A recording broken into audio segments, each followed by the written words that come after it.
Hey guys, in this video, I will show you how to create a calendar in Adobe InDesign. All right, let's begin. First, create a new document in Adobe InDesign. A landscape layout works best for calendars, but you can customize the dimensions based on your needs.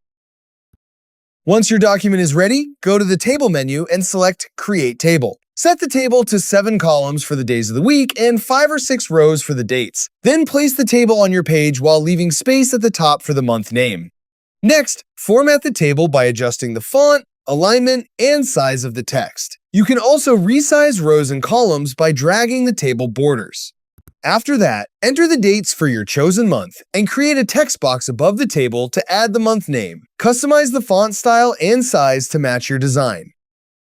If you want to add color, open the Swatches panel from the Window menu and apply a background color. To create additional months, open the Pages panel and duplicate your current page. Disable page shuffling if needed. Place the pages side by side and update the dates for each month.